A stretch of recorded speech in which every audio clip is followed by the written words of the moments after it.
Querido, feche seus olhos, eleve suas mãos aqui e comece a orar pela minha vida. Comece a orar para que seja somente o Senhor falando aqui, somente Ele. Pai, comece a orar, vamos. Senhor, libera mais, Pai. Pai.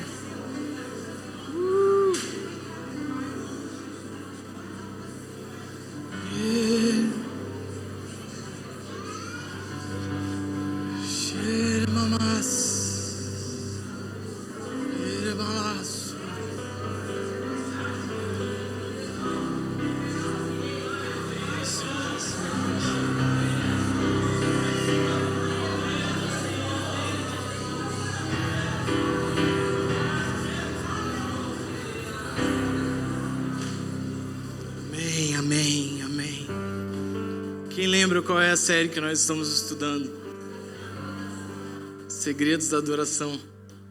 Eu não sei se você percebe, mas cada domingo a gente tem conseguido avançar um pouco mais.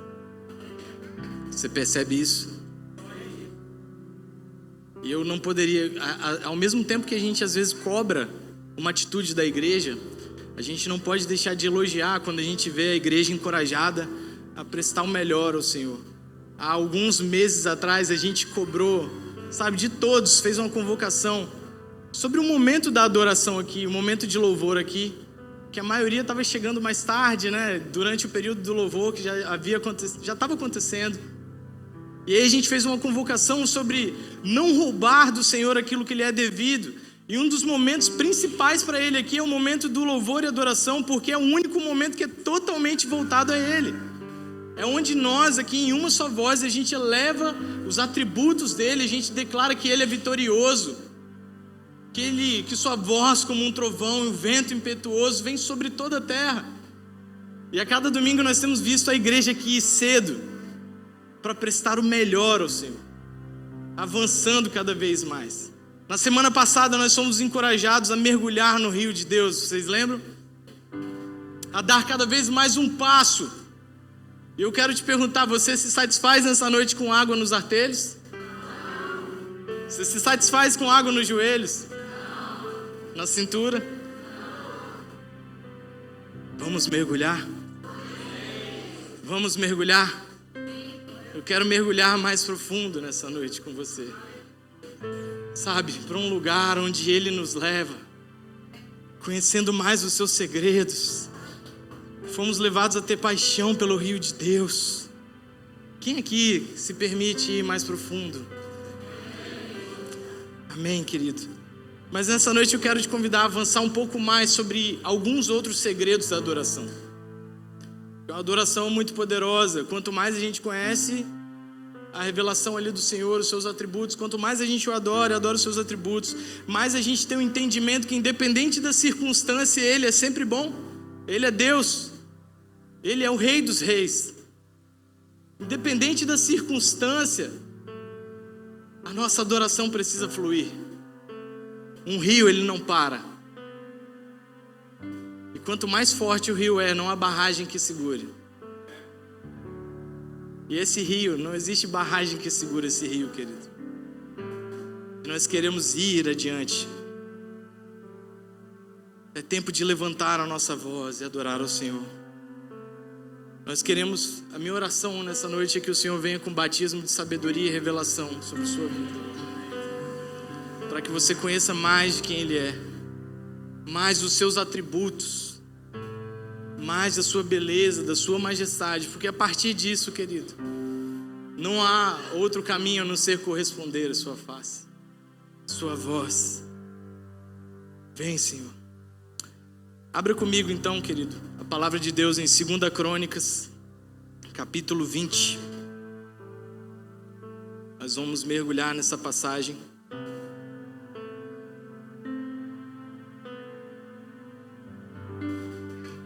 Segunda Crônicas, capítulo 20.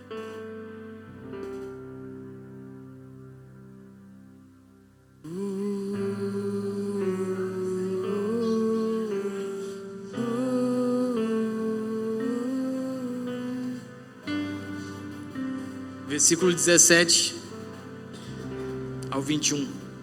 Vamos juntos? Vós não precisareis lutar nessa batalha. Posicionai-vos, ponde-vos parados de pé, e vede a salvação do Senhor convosco.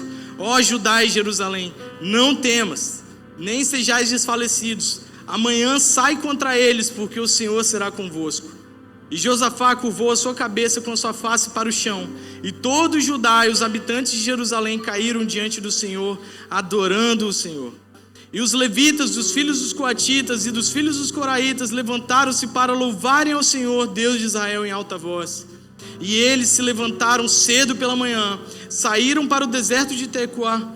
E enquanto saíam, Josafá pôs-se de pé e disse: ouve-me, ó Judá, e vós, habitantes de Jerusalém, crede no Senhor, vosso Deus, assim sereis estabelecidos. Crede nos seus profetas, assim prosperareis.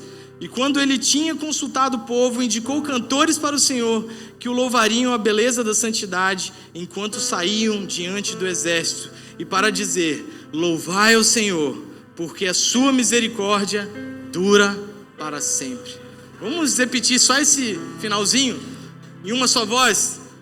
Louvai ao Senhor, porque a sua misericórdia dura para sempre. Louvai ao Senhor, porque a sua misericórdia dura para sempre.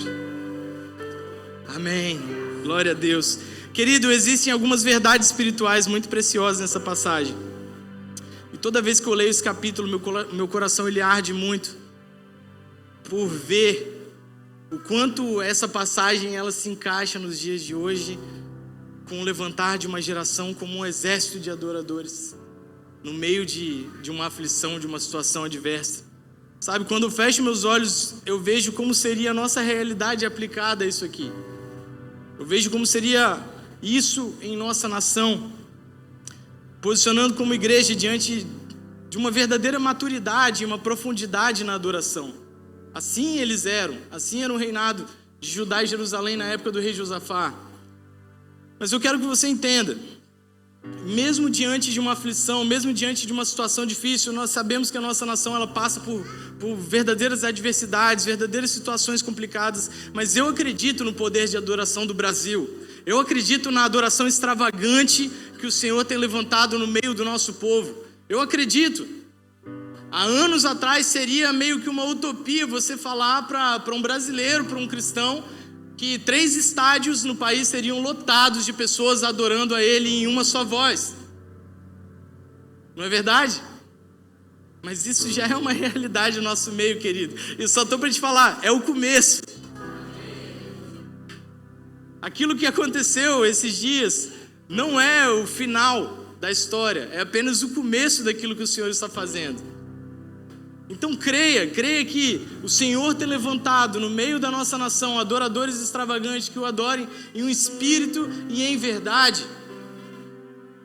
Sabe, eu creio que o Senhor irá fazer grandes coisas nesse tempo, mas basta a gente entender algumas verdades espirituais para que a gente se posicione da maneira correta. Concorda? É necessário que a gente entenda algumas coisas que o Senhor está fazendo nesse tempo. E essa passagem, ela fala muito com a gente com respeito a algumas coisas. E eu queria que você entendesse comigo como se destrincha o começo aqui, o contexto que se passa. Porque é exatamente essa verdade aqui que eu quero que a gente avance. Josafá, ele era um rei de Judá, que ele combateu muito a idolatria no seu reinado. Ele inicia seu reinado com 35 anos de idade, um rei jovem, filho de Asa, e ele começa o seu reinado combatendo a idolatria e estabelecendo ali a adoração ao Senhor de uma maneira muito séria, sabe? Levantando o povo sempre em motivo de adoração, sempre ouvindo a voz de Deus diante daquilo que o Senhor está falando. E a passagem ela se inicia no capítulo 20, eu quero que você deixe a palavra de Deus aberta desde o capítulo 20 no começo para a gente ir consultando, porque ela inicia no capítulo 20 dizendo que o primeiro momento é que Josafá ele recebe a notícia de que os moabitas e os amonitas estavam perseguindo eles, iriam vir com um grande exército contra Judá. Iriam vir com um exército ali para avançar para cima de Judá, e a passagem já inicia com essa notícia dele ali. Só que, antes da gente entender aquilo que está se passando, Quem eram os moabitas e os amonitas? Você sabe? Filhos de Moabe e filhos de Amon. Os moabitas e os amonitas, eles têm origem em Gênesis. Ali, Gênesis 19, capítulo 19, se eu não me engano, fala do início deles ali, de uma realidade muito perversa. Quando Ló, ele é expulso da cidade de Sodoma e Gomorra, quando o Senhor, ele destrói a cidade de Sodoma e Gomorra, Ló, ele começa a habitar em uma caverna.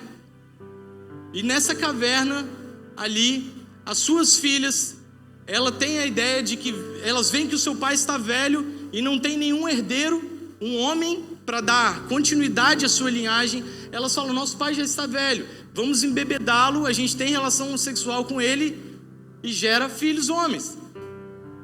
E ali elas embebedaram Ló e tiveram 2 filhos. A mais velha, um filho chamado Moabe, e a mais nova, um filho chamado Amon. Moabitas e amonitas gerados por uma realidade de perversão. Mas por que isso? Do nada isso, as filhas tendo relação sexual com o pai, que história terrível. A grande questão é que Ló, ele não quebra algo que já havia acontecendo na cidade de Sodoma e Gomorra antes.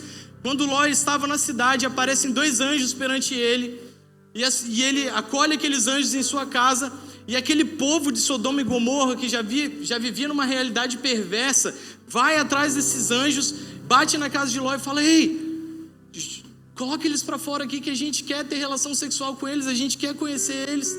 E Ló naquele momento ele se apavora e ele fala assim, não, toma as minhas filhas e faça o que vocês acharem por bem fazer com elas. E aqueles homens abusam daquelas meninas, eles têm relação sexual com elas, e elas começam a entender uma realidade pervertida. Lembra do que é perversão? É inverter a imagem do pai, é ter uma imagem invertida do pai, uma imagem invertida de Deus, uma imagem segundo ali, quebrando os princípios que o Senhor estabelece como um princípio de um pai. E ali aquela realidade já toma conta da vida delas, elas veem aquilo como algo natural, uma realidade perversa como algo natural, como algo normal. Ló não quebra aquilo na vida das suas filhas. E ali quando o Senhor destrói Sodoma e Gomorra, que ele é expulso, que ele não tem coragem ali de viver em Zoar, ele vai para uma caverna, ele se esconde. E no meio dessa caverna, suas filhas o embebedam e engravidam dele, do próprio pai. Um incesto. Sua situação terrível. E aí gera um povo, moabitas e amonitas, filho deles, desses 2 homens que são gerados ali pelas filhas de Ló, que a palavra sempre trata eles como nômades, sem território, e a única coisa que eles fazem durante toda a palavra é perseguir o povo de Deus. Comece a pensar, essa realidade perversa mudou hoje? Não mudou. E eles começam a perseguir o povo de Deus, e a única coisa que Moabe e Amon fazem é perseguir aqueles que são levantados pelo Senhor. Uma realidade ali que trouxe a eles somente essa situação de perseguição. Sabe, querido, agora me diz, a gente é a geração que mais fala que nós vivemos em dias maus, em dias terríveis, que não houve outra geração. Na minha opinião, a gente só está vivendo algo que aconteceu numa realidade local naquela época, nos dias de Ló, de maneira global hoje no mundo todo. Lembra que a palavra diz que nos últimos dias viveríamos dias como dias de Noé e dias de Ló? Chegou um tempo em que essa realidade é vista como algo natural. Talvez os moabitas e amonitas hoje só tenham trocado de nome, mas essa realidade perversa, ela sempre perseguiu o povo cristão. Não acho que isso é uma particularidade da nossa geração, em ver uma realidade perversa o tempo todo tentando roubar a identidade dos nossos jovens, da nossa família, dos nossos filhos, e tentando quebrar tudo aquilo que a gente constrói de valores aqui dentro. Isso é desde os dias de Noé e dias de Ló. Só que hoje a gente vê um avanço em massa disso. E da mesma forma que a iniquidade avança, a igreja precisa avançar, levando o evangelho, os verdadeiros valores e quebrando toda essa realidade perversa. É isso que nós vemos. Sabe? O que a gente vê hoje pais fazendo com seus filhos é entregando filhos ao carnaval, entregando filhos à realidade totalmente invertida desse mundo, jogando os filhos para lá, deixando que o mundo crie. Uma vez eu ouvi um pai dizendo assim, olha, falando para 2 filhas, quando vocês fizerem 18 anos, vocês tomam conta da vida de vocês, que eu vou cuidar de sua mãe. Vocês, problema de vocês. Hoje ele não tem relacionamento nenhum com as filhas. Uma filha mora fora do país, não tem relacionamento nenhum com o pai, quebrou tudo. Não tem aquela figura paterna mais, ele não tem como se relacionar com ela como pai e filho. Quebrou, foi quebrado. Por quê? Porque ele abandonou. Hoje nós vemos pais o tempo todo jogando seus filhos para qualquer realidade ali, deixando que um próprio celular eduque o seu filho, deixando com que a escola ensine valores ao seu filho, sendo que valores e princípios são ensinados dentro de casa, com amor, com carinho, com a palavra da verdade.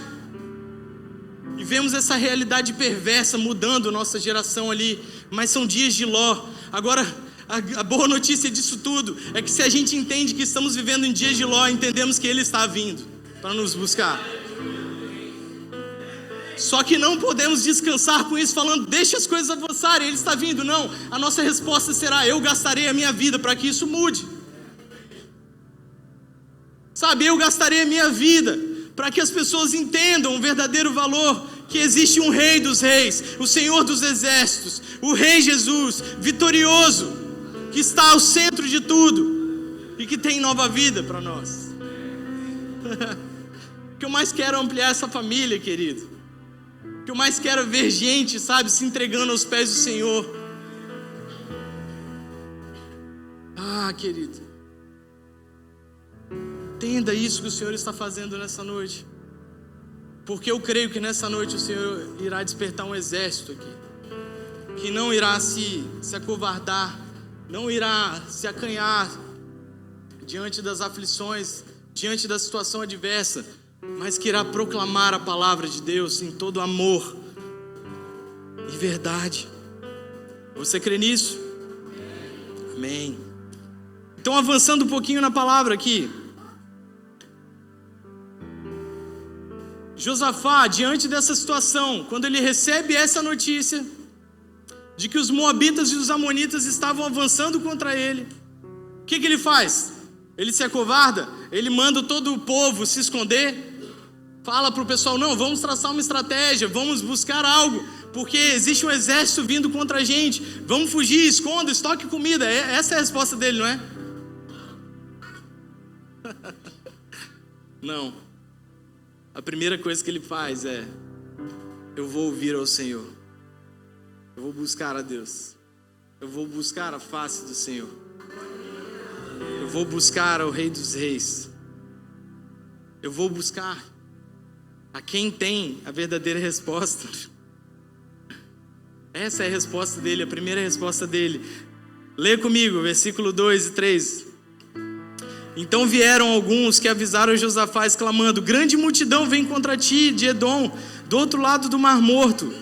Eis que os guerreiros já estão em Hazazon Tamar, cidade conhecida por Engedi. Então Josafá sentiu grande medo e decidiu buscar o socorro e convocou um jejum nacional em toda a terra de Judá. A primeira resposta dele é ouvir o Senhor e convocar um jejum. A primeira resposta de Josafá é ouvir ao Rei dos Reis e corresponder à voz. O problema é que muitas vezes nós queremos tomar uma atitude diante de uma aflição sem ouvir a voz de Deus e sem ser guiado por Ele. Muitas vezes caminhamos por lugares que a gente acha que é certo, por não ouvir a voz do Pai, sendo que diante da aflição, quem mais sabe como iremos vencer é o vitorioso que a gente acabou de cantar. E olha que a Maiara nem sabia qual era o tema dessa palavra de hoje. Adoração como arma de guerra. As músicas hoje foi só declarando que Ele é vitorioso, que a gente o adora, independente de qualquer circunstância. E é essa verdade que eu quero que você saia daqui hoje. Nós vivemos dias de guerra, nós vivemos dias de batalha, mas o Rei dos Reis está aqui à nossa frente. O Rei dos Reis está aqui, levantando o seu exército. que irá guerrear com as armas certas. E diante disso, no versículo 3, Josafá temeu, ele foi buscar o Senhor e convocou um jejum santo. Então existem 3 verdades aqui, querido, que eu quero que você grave nessa primeira passagem. 3 verdades. O primeiro, a palavra diz que Josafá temeu. O que acontece diante de um povo que teme a presença de Deus? Vocês lembram? Esses dias nós compartilhamos a palavra temor pela presença. Quando tememos a Deus e a sua presença, Ele acampa no meio do seu povo. Então, no primeiro momento, Josafá temeu ao Senhor. Temeu dizendo: Pai, nós acreditamos que o Senhor irá acampar em nosso meio. Estabelece a sua presença aqui. Estabelece aqui, se manifesta nesse lugar. Se assenta em nosso meio. Então, o primeiro momento, temor. Diga comigo, temor. Temor à presença. Sabe o que é o temor à presença? É falar: vem, Senhor. Só o Senhor pode tomar conta da situação. Vem, Pai. Acampa em nosso meio. Eu creio no seu poder, na sua majestade, na sua soberania. Esse é o verdadeiro temor. Segunda, a palavra diz que ele pôs-se a buscar ao Senhor e ouvir ali a voz. Ter discernimento da voz de Deus, ter discernimento daquilo que o Senhor está fazendo. Josafá buscou ali ouvir do Senhor qual seria a melhor estratégia, o melhor caminho a se tomar. Ele não começou a agir, sabe, diante do seu próprio achismo, do seu próprio intuito. Poxa, fala sério, gente, um rei sabe como agir diante de uma situação dessa, não sabe? Um rei normalmente ele tem os seus planos de governo traçados ali. Um presidente, ele tem os seus planos ali traçados para caso exista uma situação de adversidade. Só que a primeira coisa que ele fala: não, peraí, que eu vou consultar quem é o verdadeiro rei dos reis e ouvir a sua voz. Então repita comigo: pôs-se a buscar. E o terceiro, ele proclamou um jejum. Na palavra toda, nós vemos que os grandes homens de Deus, antes de partirem para suas missões, sua vocação, eles se colocavam de jejum. Jesus, maior exemplo do jejum, ele antes de cumprir ali a sua missão, o que ele fez no deserto? 2 dias de jejum, né? 40 dias de jejum. 40 dias de jejum no deserto. Abrindo mão de todas as suas vontades, desejos, de saciar ali vontades do seu corpo, crendo que a única coisa que ele deveria buscar e alimentar era a presença do Pai na sua vida. A fome e sede que ele mais tinha ali era do Senhor, e não de qualquer alimento, fazendo verdadeiro sacrifício. João Batista vivia uma vida de jejum, comendo gafanhotos, delícia, né? Daniel, diante de uma situação de adversidade, estabelece 21 dias de jejum ali, comendo legumes e verduras. Diversas pessoas na Bíblia, diversos homens de Deus, nós vemos estabelecendo um jejum para que a única coisa que fosse o centro e o desejo verdadeiro de sua vida fosse a presença de Deus. Sabe, querido, eu estou falando que já existem guerreiros se preparando aqui no nosso meio, porque já existem guerreiros se preparando aqui. Não é verdade, Paulo? Luiz? Existem pessoas aqui se levantando em 40 dias de jejum, de propósito, não é, Pai? Crendo que algo diferente irá acontecer nesse tempo e que o Senhor irá levantar aqueles que irão proclamar até os confins da terra por amor essa palavra, gerando vida por onde passarem, crendo que a presença de Deus estabelecida nesse lugar vai começar a avançar pelas casas, pelas ruas, tomando conta da nossa cidade, e que a nossa cidade vai viver algo diferente, dias de avivamento, dias de, sabe, da presença de Deus tomando conta em nosso meio. Você crê nisso? O Senhor já está preparando gente aqui, querido. E assim eles continuavam a buscar. Vamos repetir os três pontos que ele estabeleceu? Temor. Pôs-se a buscar. Jejum. E com essas ferramentas ele começou a estabelecer o seu plano para o meio da batalha. Sabe? Entregando ali para quem é o verdadeiro general dos exércitos ali.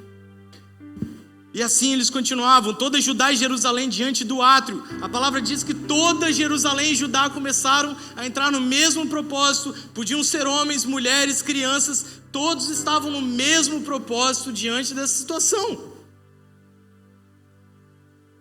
E o que a gente vê na nossa realidade hoje, talvez seja essa a nossa maior dificuldade. Nós vemos várias igrejas, várias denominações, vários locais pregando uma mensagem poderosa, só que muitas vezes nós não estamos diante da mesma palavra, ouvindo a voz de Deus, uníssono, crendo que o Senhor irá mudar a nossa nação. Sabe, chegou um tempo da gente esquecer aquilo que nos diferencia, os pormenores teológicos, os pormenores das diferenças no estilo da igreja, sabe? Na prática ali da igreja, mas se unir pela verdadeira causa, que é a salvação e o apregoamento do evangelho por todas as nações. Sabe, é tempo de se levantar.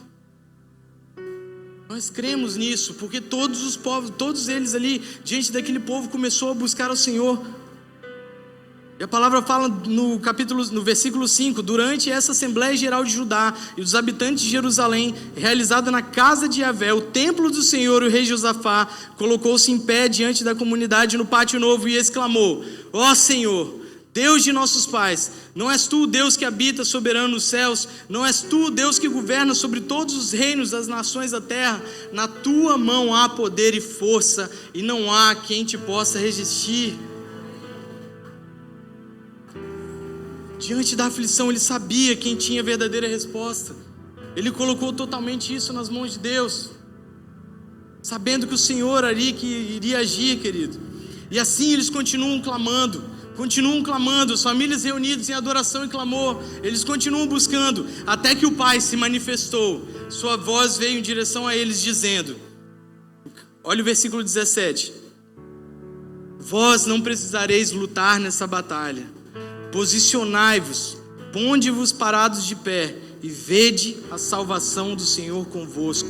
Ó Judá e Jerusalém, não temas, nem estejas desfalecidos. Amanhã sai contra eles, porque o Senhor será convosco.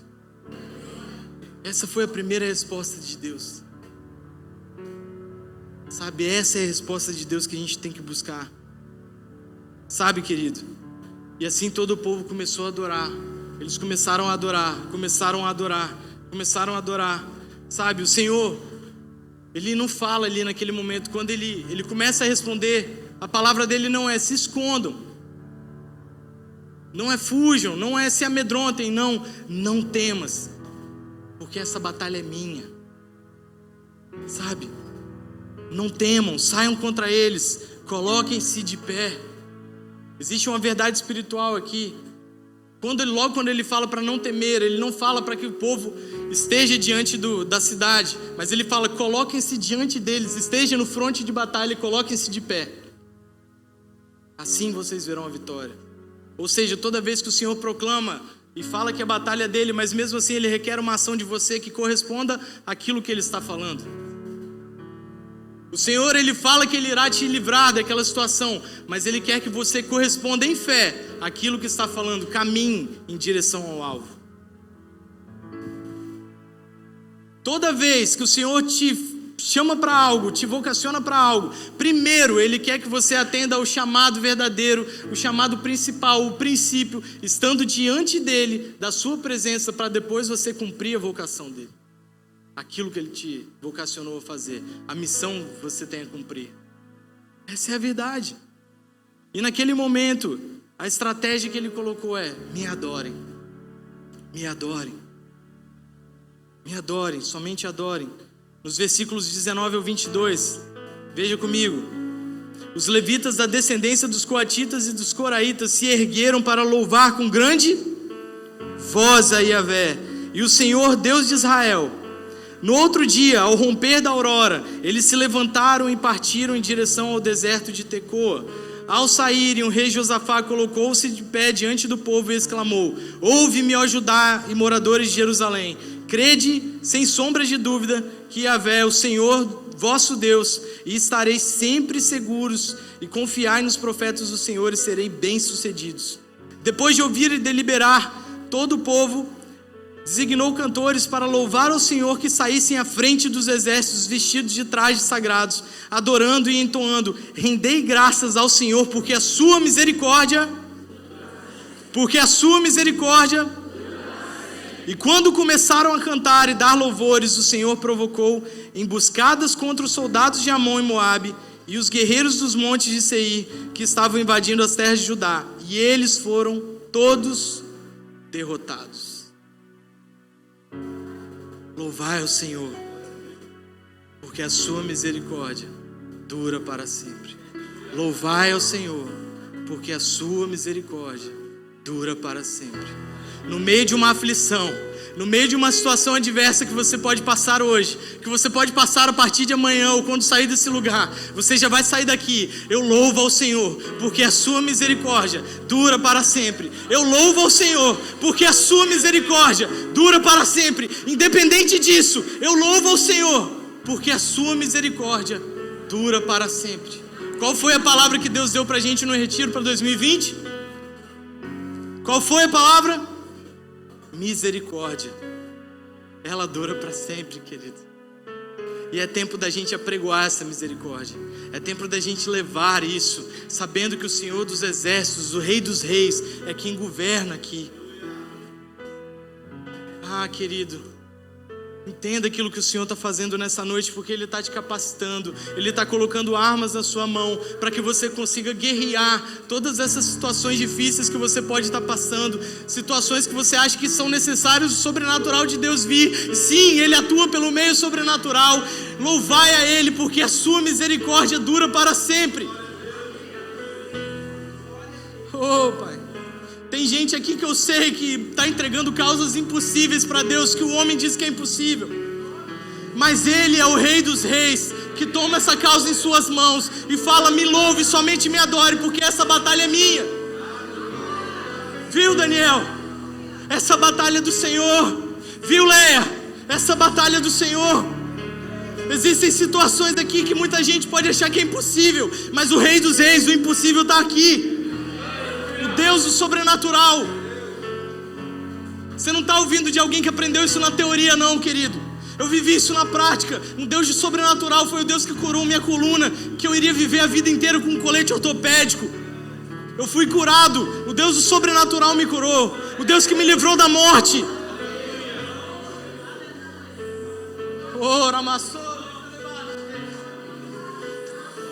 Comece a crer.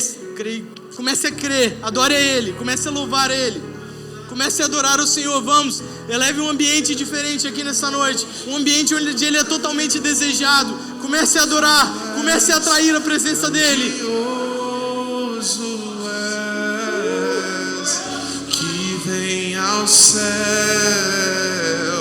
nós proclamamos: poderoso és, grandioso és, como um trovão impetuoso. Poderoso és, grandioso és, que vem ao céu, nós proclamamos: poderoso. Vamos, adora o Senhor. És, grandioso, como um trovão, como um trovão, como um vento impetuoso. Poderoso és, grandioso és, que vem ao céu, nós proclamamos: poderoso és, grandioso és. Essa é a maior arma que você tem, querido. Essa é a maior arma que você tem. A palavra está dizendo aqui, não é para você ficar somente descansando lá na sua casa, não. Se põe de pé, se levanta, enfrenta, esteja de frente da batalha. Mas na hora de batalhar, deixa que Ele faz tudo. O Senhor dos Exércitos vai tomar a frente na hora. Não foi assim com o exército de Gideão. O exército de Gideão, apenas 300 homens ali, diante de uma multidão. Eles creram que o Senhor estava com eles, e a única arma que eles levaram foram tochas e trombetas, o fogo de Deus e a adoração. E eles começaram a adorar até o exército ser destruído. Mas eles se colocaram de pé. Chega, sabe, não é mais tempo de você se acovardar, querido. Está somente no seu quarto falando que eu não sou capaz, eu não consigo. Se põe de pé nessa noite. Enfrenta isso de frente, com alegria, e adore a Ele. Louvai ao Senhor, porque a sua misericórdia dura para sempre. Se põe de pé. É tudo a partir do poder dEle, querido. Ele é o Senhor dos exércitos, entenda isso. Eu quero convocar você nessa noite a estabelecer esse princípio na sua vida, como um princípio mesmo.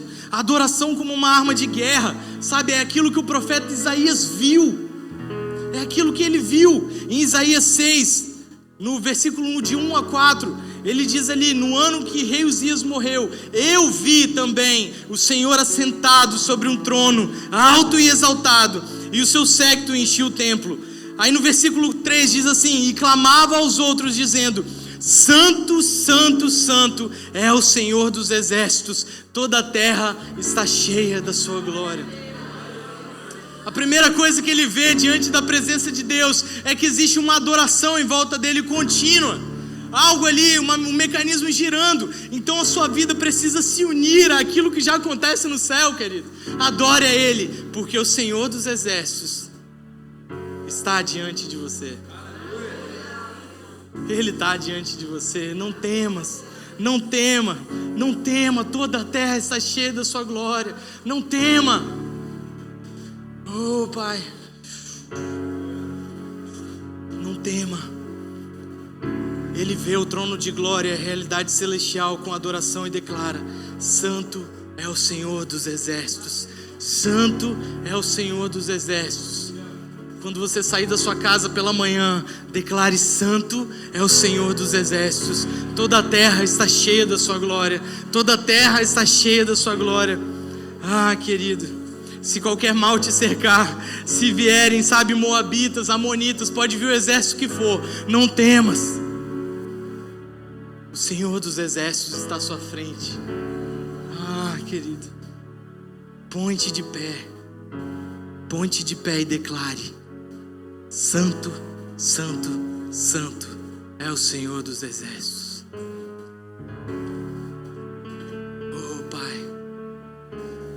Essa realidade é a realidade que dissipa todas as trevas, querido.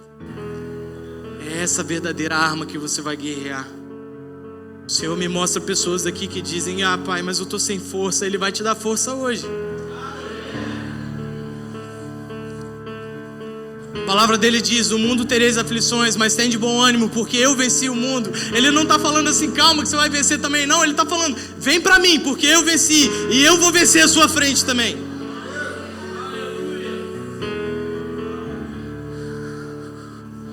A gente não tem poder na nossa mão não, querido, mas quem está na nossa frente tem. Ele é o Rei dos Reis.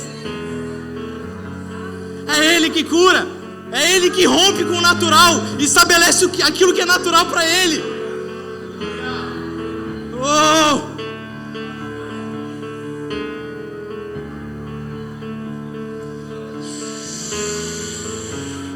Eu não sei se você está vendo aquilo que está acontecendo aqui no nosso meio não, mas tem exército aqui levantando.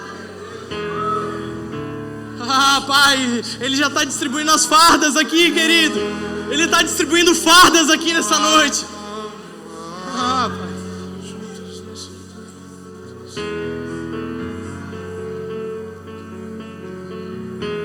Oh, Pai. Toda a terra está cheia da sua glória. Mas o que eu mais acho incrível nessa passagem de Isaías é quando ele vê aquilo que ele vê no trono de glória, quando ele vê que no trono de glória declaram que ele é santo, que o Senhor dos exércitos vai encher a terra com toda a sua glória, aquilo que vem é uma convocação do Senhor para Isaías, que ele fala assim: e quem eu irei te enviar? Quem irá por nós? A resposta é: aqui estou, envia-me. Amém.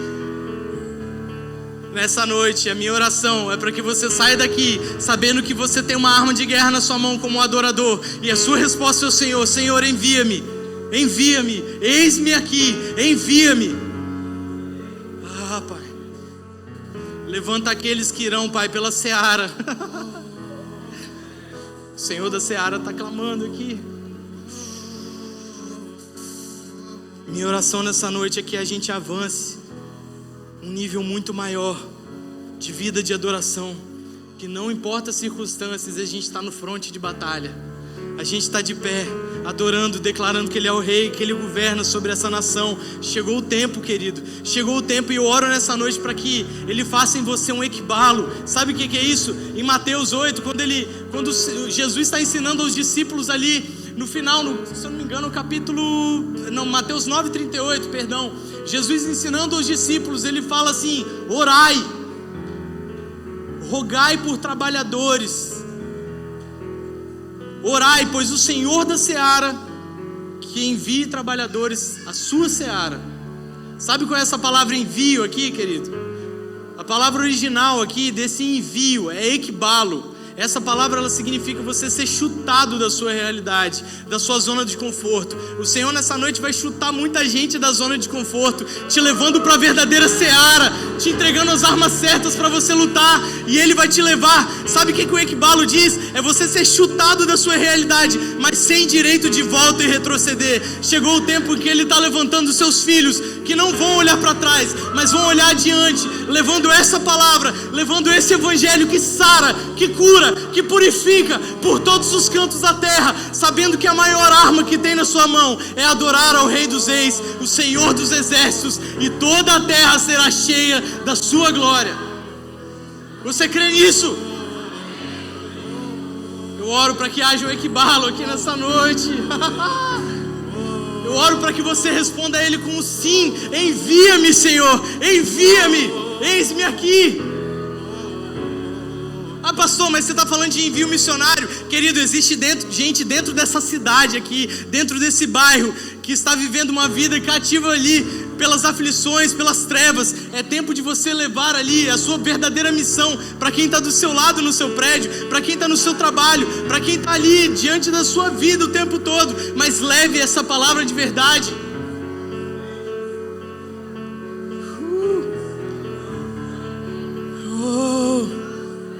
Rogai ao Senhor da seara que chute, expulse você da realidade de zona de conforto, sem direito de olhar para trás e retroceder, porque o Deus da seara está chamando. Ah, querido, Senhor, que nessa noite o seu exército seja levantado, que nessa noite o seu exército diga sim, que o seu exército diga que o Senhor é bom e a sua misericórdia dura para sempre, que o seu exército comece a declarar que o Senhor dos exércitos está nossa diante, Pai. Ah, querido, eu não sei se você já percebeu, a gente está vivendo dias de uma janela de oportunidade no meio da nossa nação. Ah, pastor, mas como assim uma janela de oportunidade? A gente está vendo cada dia uma notícia pior, agora até o coronavírus chegando no nosso país. Sim, é numa situação adversa que Ele levanta os seus remanescentes e os seus precursores. É numa situação adversa que Ele levanta aqueles que irão proclamar uma palavra de amor, uma palavra de verdade que cura, que vai sarar pessoas. É numa hora dessa que alguém no seu trabalho, Josué, vai chegar e falar: cara, eu estou passando mal, eu não sei o que eu tenho, calma que eu vou orar por você, o Senhor vai te curar agora, querido. Sabe, é numa hora dessa que o Senhor te levanta. Nós temos uma janela de oportunidade.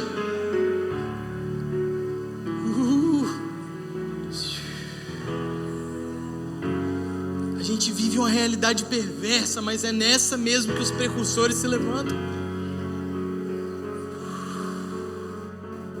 Essa semana eu fui impactado com uma notícia. Em Ribeirão Preto, num shopping da cidade, um dos shoppings mais famosos, dois jovens cometeram suicídio no mesmo shopping. Ah, foram os dois juntos? Não. Um dia o shopping passou pelo luto, comprou uma rede de proteção antes de instalar. 2 dias depois, se eu não me engano, uma outra jovem fez o mesmo ato. Se jogaram do vão central ali do shopping, tiraram as próprias vidas ali. É uma realidade que a gente tem visto constantemente. Mas sabe o que mais me impactou? Ontem eu recebi uma notícia que centenas de jovens, centenas de pessoas estavam na frente desse shopping, adorando e declarando vida. Declarando que aquela realidade não seria a realidade natural daquele lugar, mas que o Senhor dos Exércitos estava à frente e que aquilo não iria acontecer mais, proclamando vida, cantando: o Senhor é bom e a sua misericórdia dura para sempre. Aí quando eu li isso, o Senhor me lembrou de algo que aconteceu esses dias, querido, porque a nossa cidade, a gente passa isso constantemente, vendo a nossa ponte virando um dos maiores símbolos de suicídio da nação, a terceira ponte. E existe um movimento de evangelismo em Vitória chamado Reset. Eu fui pregar lá 2 semanas atrás. 2 semanas? Tem mais ou menos isso. 2 semanas atrás a gente começou a proclamar a palavra ali, em frente à Assembleia Legislativa, na escadaria, vários jovens lá orando, clamando pela cidade, pelo liberar do Espírito de Deus sobre a cidade. E aí eu comecei a falar: querido, é hora da gente se levantar para que essa ponte não seja mais uma estatística de suicídio, mas somente um cartão postal da cidade. Eu comecei a declarar aquilo. E aí eu recebi a notícia de que no Reset passado, na semana passada, na sexta-feira passada, enquanto eles estavam lá, uma pessoa tentou suicídio, começou a querer se jogar da ponte lá. Naquele momento, eles pararam tudo, começaram a orar e proclamar vida, proclamando vida, vida, vida. Naquele momento o socorro chegou e aquela pessoa desistiu de se jogar. Essa é a realidade que a gente tem nas nossas mãos, sabendo que o Senhor dos Exércitos está à nossa frente. Você quer ver uma cidade mudada? Comece a adorar a Ele e comece a declarar quem Ele é. Comece a atrair a sua presença, porque quando há temor, quando a gente clama pela sua presença, Ele vem e acampa no nosso meio. Ah, querido, é tempo do despertar. É tempo de despertar. A gente crê que algo poderoso vai acontecer. A nossa cidade vai começar a provar mais e mais o sobrenatural de Deus. É chegada a hora, querido. É chegada a hora de fazer como o profeta Joel declarou: convocai assembleia solene, jejum santo, igual Josafá fez. Convoquem um jejum, vamos buscar ao Senhor. É tempo de nos levantarmos como um verdadeiro exército, que combate com a arma certa, a verdadeira adoração, que dissipa todas as trevas, que dissipa todo o mal, que cura todas as doenças, todas as feridas. Quantos são aqueles que irão se levantar como exército nessa noite? Quantos são aqueles que irão dizer sim para o Senhor da Seara? Quantos são aqueles que irão dizer sim ao Senhor da Seara? Vamos! Então comece a adorar o santo nome dEle. Comece a adorar. Comece a elevar a sua voz. Comece a elevar a sua voz.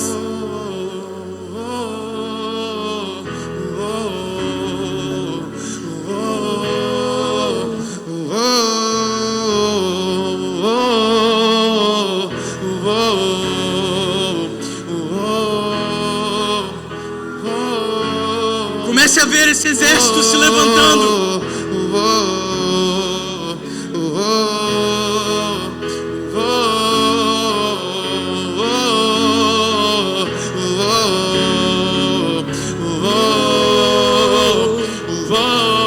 Ponte de pé nessa noite. Ponte de pé. Vamos. Comece a adorar a Ele. Ponte de pé. Esteja na frente da batalha agora. Comece a clamar pela nossa cidade.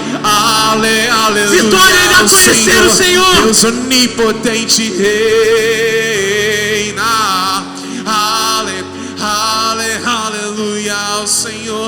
Deus onipotente. Vamos, vamos! Rei.